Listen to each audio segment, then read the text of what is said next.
Hey folks, Ben the Looney here again. I'm recording this at a more comfortable time, 8:30 in the morning, so I can be fully awake and talk coherently and hopefully not stumble and trip over my own tongue. So anyway, would you get out of here? What are you doing? Alright. So, seems to be a recent trend nowadays for people to constantly complain about how cartoons from their childhood were the best and all the other cartoons that come out now sucked. Now where have I heard that before?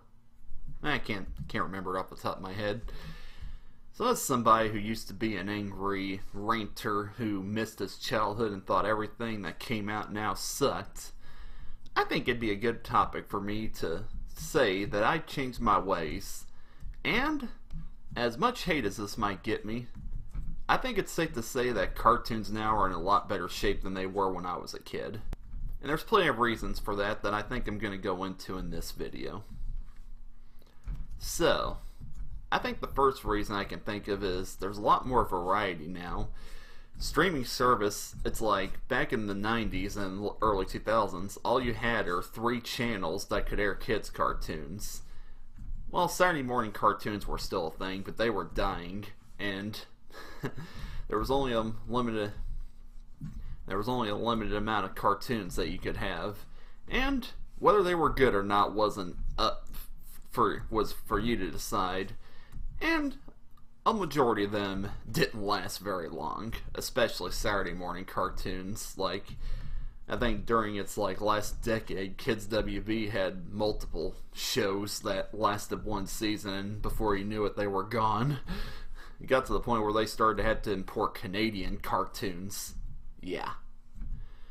But anyway, we don't have that problem nowadays.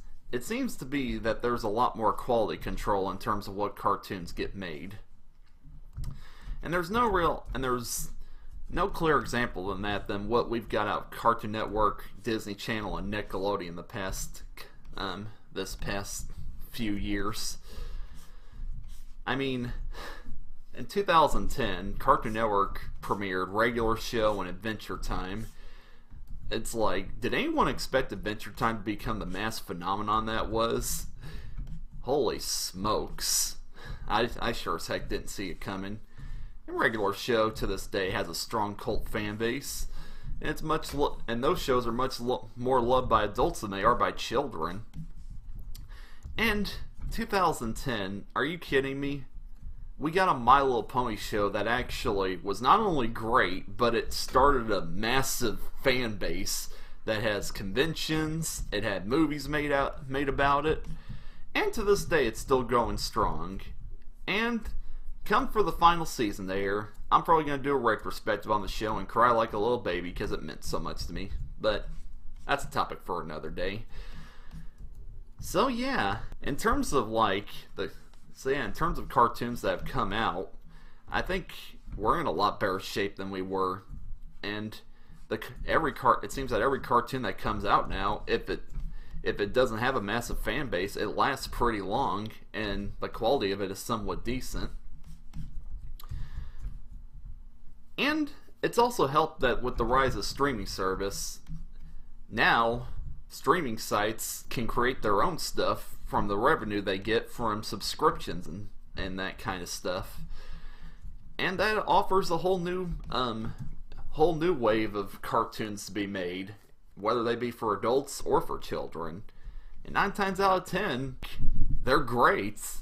It's like, ones that come off the top of my head are BoJack Horseman, F is for Family, Voltron. I watched some episodes of that recently and I love it. Matt Groening's Disenchantment showing you can have an adult cartoon and it not be the same generic pop culture heavy sitcom.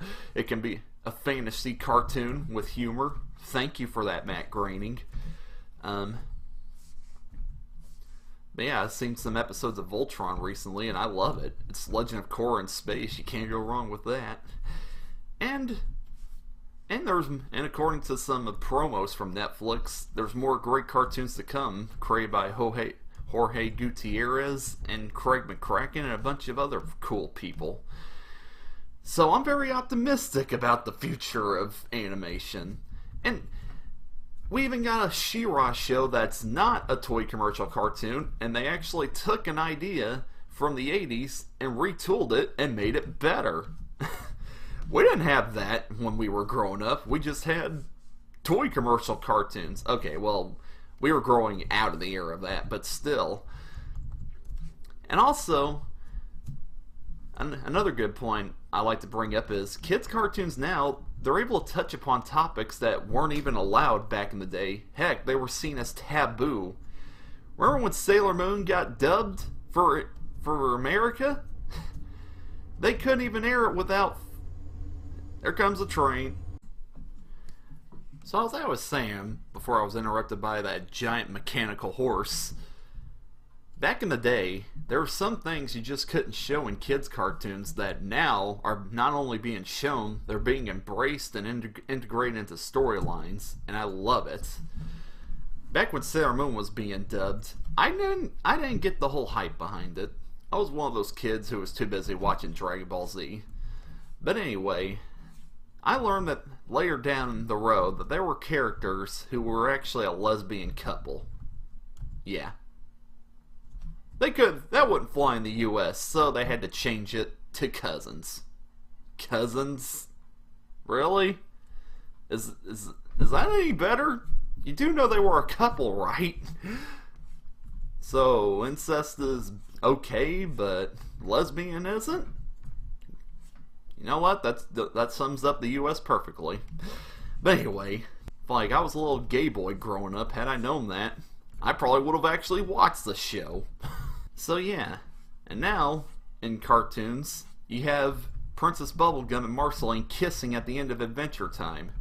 I think we've come a pretty long way, folks. Now, cartoons are being created by creators that have a chance for their voice to be heard, or they're made by people who had friends of minority groups growing up, and now they're giving them their chance to shine.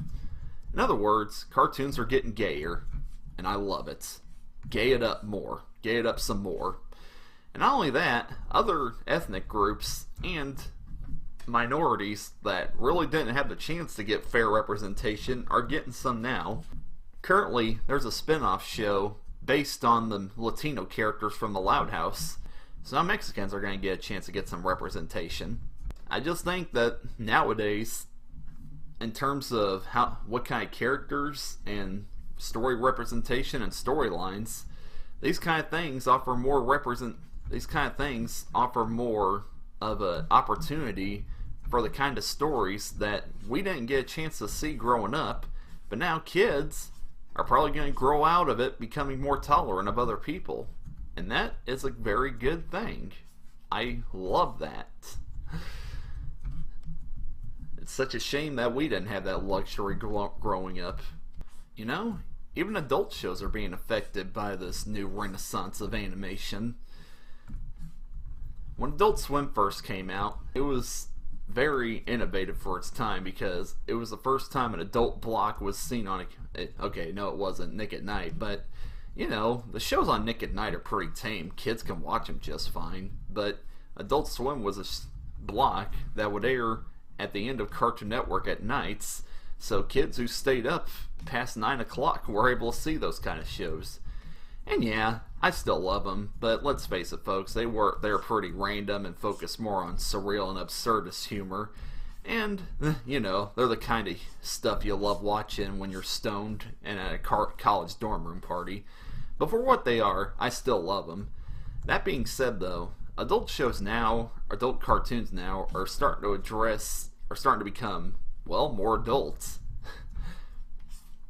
Going back to BoJack Horseman, it touches on some themes that, you know, heck, a lot of adult live action shows don't touch on. And not only doesn't just joke about them and brush them off as for jokes and humor purposes, it actually dives deep into them, and it's like it's not afraid to be dramatic and treat you like you have brain cells. And I really love that. Not bad for a show that has a guy who's half horse, half human as the main star. And over the years, as cartoons became more popular, their market continued to go up. So Now we're reaping the benefits of that. Cartoons are given better budgets than they had back in the day, which is helping both the quality of the animation as well as the what kind of talent gets put into it, ensuring that the cartoons are gonna last a while and be worth the watch. Never would I have imagined that cartoons that are coming out nowadays would go on to become some of my favorite cartoons ever. I would be the first one to admit that I didn't see that coming, but I full on embrace it. I just think that kids nowadays have it a lot easier because there are just so many options out there. Because with streaming service increasing in popularity, now TV networks have to up the quality of their content just to keep up and keep kids interested. But I think competition's good for the soul, and I think that's only helping the medium better, and I think it's only going to get better from here. So yeah, I do honestly believe that cartoons from the 2010s and onward are a lot better than they were in the 90s and early 2000s. I think Avatar: The Last Airbender was the first of the 21st century cartoons that really showed what was to come, because holy crap, was that show great or what? And yeah, we had some great shows during our childhood. Batman the Animated Series, Powerpuff Girls, Invader Zim, Kim Possible, Hey Arnold, some I'm forgetting, but yeah. But 9 times out of 10, I'd take Unikitty over Angry Beavers. I'd take OKKO over Cow and Chicken. And I definitely would take Hilda over the Cramp Twins. Yeah, remember that crap? So, to all you people out there who keep saying that, oh man, kids cartoons now, oh, SJW propaganda, oh, bad animation, blah blah blah. Why don't you kindly hop in a time capsule and go back to your childhood and try to remember just how good it is? Because I don't know about you, but I'm looking forward. I'm not looking backward. I love all the cartoons we have now, and I'm looking forward to more in the future, because doggone it, as a medium gets more mature and as new technology is introduced and new talent comes into the fray, there should be some improvements, and I appreciate that, and I love it.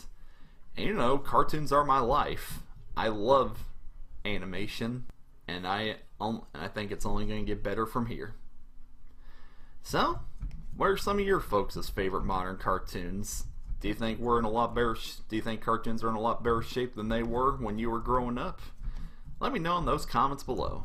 And as always, stay loony, my toonies.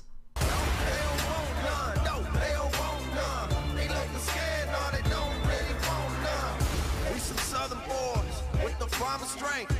Ain't nobody man enough to feel the pain. And you could be next. You better give respect. Cause ain't nobody